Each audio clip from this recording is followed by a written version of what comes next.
Сегодня мы с вами будем делать необычный, по крайней мере, для моего вида творчества, для моих техник комплект. Мы будем работать не только с полимерной глиной, мы будем работать с спиртовыми чернилами, будем делать оттиски растений. И потом мы с вами будем делать комплект украшений с кулоном, с сережками и в таком этническом стиле. Ну что, поехали? В качестве основы я беру опять глину цернит из серии Натур.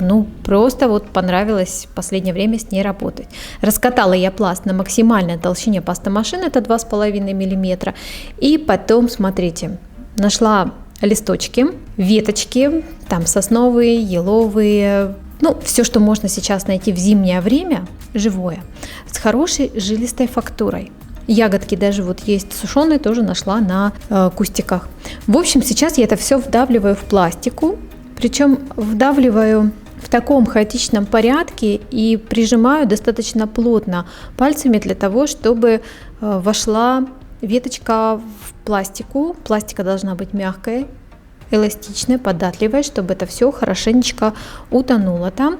И навстречу друг другу, то есть сверху и снизу, я размещаю веточки. Единственное, оставляю, конечно, очень мало пустой пластики. Я стараюсь ее максимально плотно заполнить всеми веточками, листочками и даже потом шишечками буду, которые я нашла, чтобы максимально выигрышно смотрелся рисунок даже на маленьких каких-то элементах нарезных. От туи даже такие у меня шишечки были, я их тоже вдавила, и какие-то такие сушеные ягоды были синие на кусте, я не знаю, что это. В общем, накрываю я это все бумагой для запекания и скалкой прикатываю максимально плотно.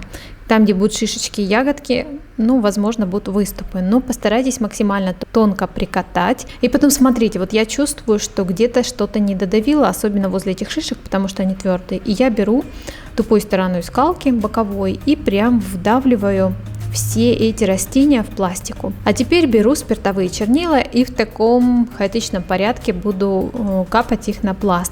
Причем оттенки я подобрала осенние. Это бордо, красный, зеленый, желтый и оранжевый. Вы можете выбирать абсолютно любую цветовую гамму.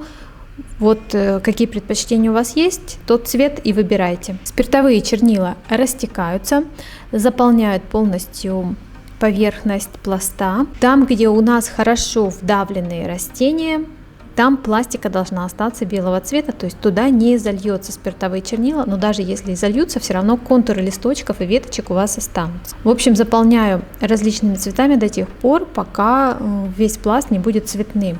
Если где-то вы переборщили с спиртовыми чернилами и какие-то темные пятна, возьмите разбавитель, как я сейчас, и просто немножечко осветлите эти места. Даем немножечко подсохнуть, буквально минут 10, и начинаем аккуратненько снимать все листочки, все ягоды, что мы вдавливали в пластику, и смотрим в результате, какой рисунок у нас получился. Где было вдавлено посильнее, особенно веточки туи, там здорово, прям такой отпечаток остался. Те листочки, которые были понежнее, помягче, туда спиртовые чернила залились, но тем не менее контуры листика видны. Если вы хотите, чтобы рисунок был более четкий, значит берите сосновые, еловые ветки, то, что имеет более твердую структуру. Смотрите, в качестве основы подсерки я нарисовала бумажный эскиз, вырезала его и сейчас просто прикладываю к поверхности пласта цветного и скальпелем по контуру бумажного эскиза вырезаю заготовку для сережки. У нас будет две таких заготовки, и маленький катер у меня лежит сбоку. Этим катером я буду вырезать под пусеты основу, то есть сережка будет состоять из двух частей, и на маленькой будет держаться у нас металлическая основа под пусет. Пласт достаточно толстый у нас, и мы будем уже в конце вкручивать в него штифты. Подложку уже не будем оформлять, долепливать, я имею в виду, мы ее просто раскрасим. Для кулона я вырезала точно такой же формы, как и серьги у нас были, бумажный эскиз, только в большом размере. И нашла красивое такое подходящее место на пласте, укладываю бумажный эскиз и по его контурам вырезаю для кулона основу. И теперь маленьким катером вырезаем две заготовки под пусеты. На самом деле пласта у меня здесь было больше, поэтому я взяла и остальными катерами повырезала в тех местах, где у меня был еще пласт, и можно было что-то вырезать.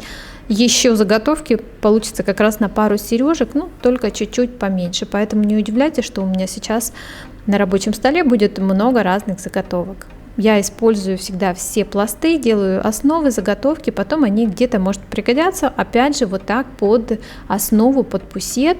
Внизу будет другая сережка болтаться, а там, где сама металлическая основа, будет вот такая вот с орнаментом красивая заготовка. Сейчас маленьким катером 5 мм в верхней части заготовки под кулон прорезаю 2 сквозных отверстия. Маленький катер — это у меня металлический концевик, это обычная фурнитура.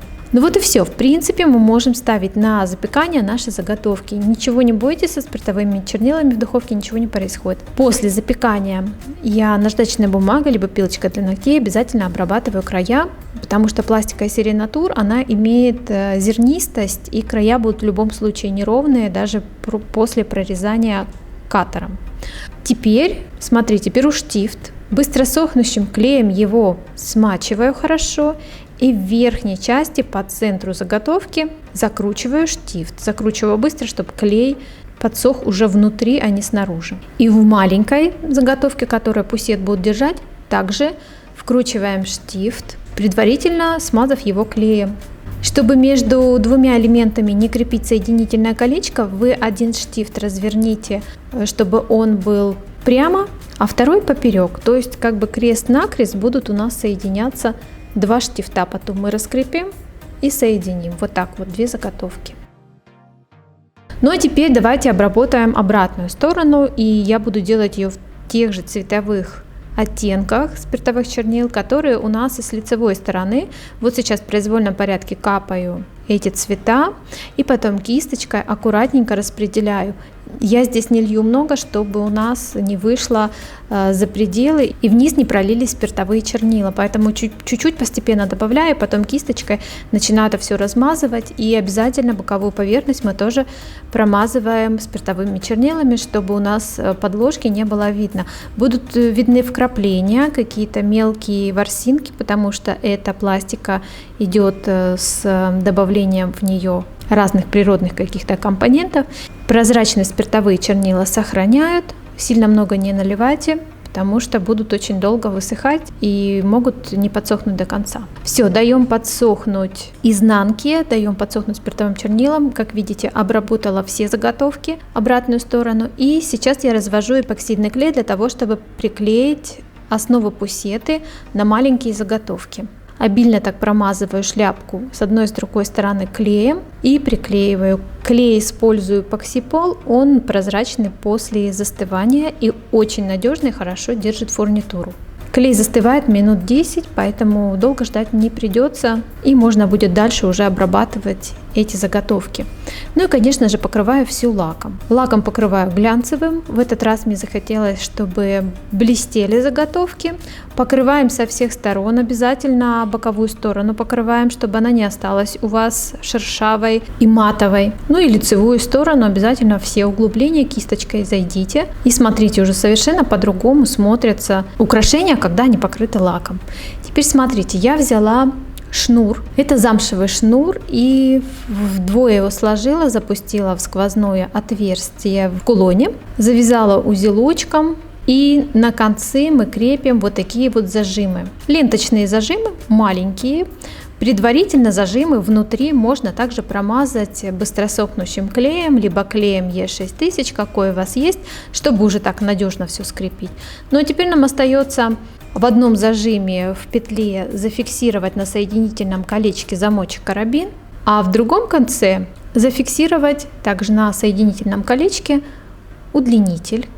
Удлинитель у меня цепь крупная. Длина цепи, как правило, у меня 7 сантиметров составляет. Все, закрываем. С кулончиком у нас уже все, он готов.